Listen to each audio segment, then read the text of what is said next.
ध्यान, अब जिस उम्र में जो करना है आप उस उम्र में वो कीजिए, वरना आंख मारने की उम्र में यदि हनुमान चालीसा बाचेंगे तो हनुमान चालीसा बाचने के उम्र में आंख मारनी पड़ेगी,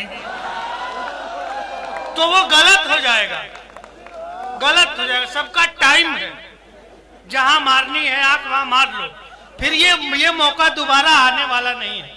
बस ज्ञान ये है कि इश्क करो पर शादी मत करना, ये हमारे पुराणों में लिखा है ऐसा। कृष्ण भगवान ने इश्क किया, शादी नहीं की, हमेशा राजा बन के वृंदावन में रहे। वहां तक द्वारिकाधीश का है, द्वारिकाधीश का है, इश्क किया, इश्क के सबसे बड़े देवता, शादी नहीं की। रामचंद्र जी ने शादी की, 14 बरस जंगल में भटकना पड़ा, 14 बरस घूमते रहे। शादी मत करना, थोड़ा सा आनंद हमको मालूम है कि ठंडक है, मैं बहुत ज्यादा न सुनाऊंगा, उतना ही सुनाऊंगा जितना आप सुनेंगे, लेकिन हम शुरू होते हैं, आपको खूब आनंद आएगा। बड़े कवि हैं और बहुत बड़े कवि हैं, इस हिसाब से कि भारत वो देश है जहां दीवारों पे लिख के बताया जाता है, दीवारों पे लिखना मना है। पहले हम दीवारों पे लिखते हैं तब बताते हैं। एक छंद सुनाता हूं, आपको आनंद लीजिएगा। हर रात इतनी बजे दौड़ते होंगे तो मुश्किल होती होगी। नहीं, चश्मा लगा के दौड़ता है ना, मुश्किल नहीं होती होगी। मुश्किल मिली होती तो चश्मा का पावर कम हो गया होता, वो तो उसी मुश्किल की तलाश में दौड़ रहा है बेचारा, अभी तक मुश्किल आई नहीं, वरना मुस्किया गया होता। मुश्किल है अपना प्रेम प्रिय, ये प्यार नहीं है खेल प्रिय। सुनिए, सुनाता हूँ आपको कुछ आनंद का क्षण सुनिए। हमारे खानदान में कोई बेवकूफ पैदा नहीं हुआ, किसी ने नौकरी नहीं की और कोई भूखो नहीं मरा, जितने मरे सब खाके मरे, एक भी। आप मेरा मुंह ऐसे देख रहे हैं, गुरुजी हमारा मुंह ऐसे था नहीं। जब हम पैदा हुए थे तो बहुत खूबसूरत थे, बाद में सरकार ने आधार कार्ड बना दिया, अब हमको आधार कार्ड के हिसाब से अपना मुंह रखना पड़ता है, कहीं लाल कहीं पीला कहीं सफेद, ऐसा करके रखना पड़ता है। हम आपको एक क्षण सुनाते हैं अपने खानदान के विषय में, आपको आनंद आ जाएगा। इस बसंत उत्सव को, अपने इस भव्य आयोजन को महोत्सव बनाइएगा। मैं शुरू होता हूँ, सुनिएगा। 85 बरस की अवस्था के जब हमारे दादाजी हो गए तो यमराज का मिसकाल आया कि आपका कार्यकाल पूरा हो गया, चलिए।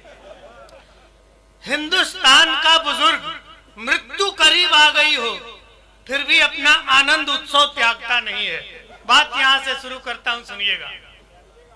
कि मेरे खानदान के बयो बुजुर्ग दादा बोले, प्रतिदिन गंगा में नहाना चाहता हूं मैं, और बाकी बचे जीवन को भोले की शरण जाके राम राम जप के गंवाना चाहता हूं मैं। कि जैसे तैसे मेरी बीत गई है जवानी, आशाराम सा बुढ़ापा ना बिताना चाहता हूं मैं। कि और मेरी अंतिम इच्छा है बस एक बार राधे माँ को गोद में उठाना। क्या बात है। हाँ।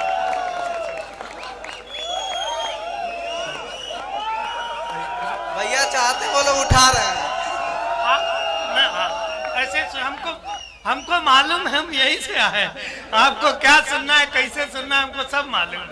हाँ, अब यह है कि अरे वो हमारे दादाजी गोद में उठाना चाहते थे, आप कहाँ जा रहे हैं? ग्रीन रूम में। हाँ, इतना खूबसूरत आदमी इधर से गुजर जाए तो जल्दी आप। ये है बिरला के वीर, पहले ही छंद में इनको लग गई। भैया ये प्रयोगवादी लोग हैं, प्रयोग करने। मालूम एक छंद और सुनाता हूँ आपको, सुनिए। हम क्या है कि हम यथार्थ की कविताएं लिखते हैं, बहुत ज्यादा कल्पना नहीं करते, क्योंकि बहुत कोशिश के बाद मजे लो, आनंद लो। अब आप बात न कीजिए, हमको हम चेहरे से भले बेवकूफ लगते हैं लेकिन है नहीं, आप समझिए कि हाँ, उतने नहीं है जितने आप समझ रहे हैं। आपको आनंद आएगा, इसकी पूरी गारंटी है। सुनिए, इधर से आदमी बनाने की फैक्ट्री है क्या? एक एक आदमी पैदा होते चले आ रहा है। ऐसे न करो बाप, आपसे कम से कम 18 साल सीनियर हैं हम। हाँ, आपके लिए जगह छोड़ दिए थे। हाँ, आपके लिए जगह छोड़ दी। आप सुनिए, बहुत आनंद। एक मजेदार छंद आपको सुनाता हूँ। हमारे यहाँ देखिए, आप हमसे उलझिएगा, छेड़िएगा तो कविताओं का समय कम हो जाएगा, इसलिए आप हमसे ज्यादा से ज्यादा कविताएं सुन लीजिए। हम जल्दी जल्दी प्राप्त नहीं होते, अब बहुत जल्दी प्राप्त नहीं होते। अब आपके प्रेम से आए, आप सुन लीजिए। जब हमारे शास्त्रों में है मंगलम मरणम यत्र, इस काशी में मृत्यु मंगलमय। हम जब यहाँ से शव यात्रा लेके निकलते हैं तो गाजे बाजे के साथ निकलते हैं। मृत्यु से एक हास्य का प्रयोग सुनाता हूँ, आपको आनंद लीजिएगा।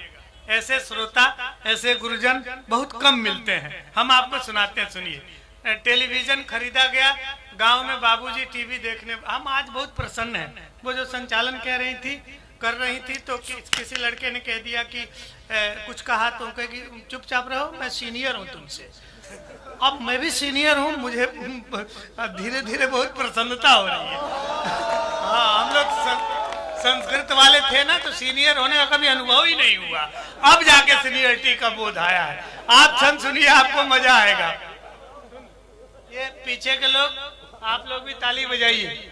ये ऐसे बैठे हैं जैसे नरेगा के मजदूर बैठे हुए हो। हाँ, अभी थोड़ा सा जागृत होइए। सुनिए, टेलीविजन खरीदा गया और बाबूजी टीवी देखने बैठ गए। अरे भाई साहब, आप लोग इधर बैठे, ताली पंडित अनिल चौबे बैठ रहे हैं, तब आप ताली नहीं बजाइएगा, ट्रेनों में बजाना पड़ेगा भाई। बैठे इधर बैठे। हाँ, सुनिए कि नया नया टीवी जब घर में खरीदा गया, नया नया टीवी जब घर में खरीदा गया, हाथ में रिमोट ले पसर गए बाबूजी। और ये बैठने और पसरने में अंतर है। जैसे आप जैसे बैठे हैं, हम जैसे बैठे थे, इसको बैठना बोलते हैं। और सर जैसे सोफे पे बैठ के मोबाइल में लगे हैं, इसको पसरना बोलते हैं। ये आप लोग हैं, ये दोनों चीज है। आप आनंद लीजिएगा। थोड़ी देर रुक जा सर, आइए। आपके लिए मैं कई क्षण बचा के रखा हूँ। आप किधर निकल गए थे? गुरुजी लोग को सुनाने का अवसर प्राप्त नहीं होता है, इसलिए थोड़ा सा। हाँ, थोड़ा सुन लीजिए हमको। हम बहुत बढ़िया कवि हैं सर। हाँ, कई देशों की यात्रा की है। आप सुनिए, मतलब आपको बहुत आनंद लगेगा। हमारे तरफ से लोग हैं नहीं अब। कि नया नया टीवी जब घर में खरीदा गया, हाथ में रिमोट ले पसर गए बाबूजी। और 4 बजे भोर से ही धर्म की बात सुन आस्था की नदी में उतर गए बाबूजी। कि वसन विहीन तन तरुणी को देख देख केश रंगवा कर संवर गए बाबूजी। वसन विहीन तन तरुणी को देख देख केश रंगवा कर संवर गए बाबूजी। टीवी देखने की चक्कर में ब्लड प्रेशर बढ़ा तो गुजर गए बाबूजी। बस आप ऐसे ही सुनिए। वाह, रात तक काम है। बधाई आपको। ऐसे ही संस्कारवान हिंदू विश्वविद्यालय में पाए जाते हैं। हम कह रहे गुजर गए बाबूजी, कह रहे बहुत बढ़िया भैया। ये दाद का तरीका है। ये बिरला के ऊर्जावान प्रबुद्ध श्रोता है। वहाँ हम कह रहे गुजर गए बाबूजी, वो कह रहा बहुत बढ़िया भैया, क्योंकि हमारे बाबूजी गुजर गए, इसलिए बहुत बढ़िया भैया।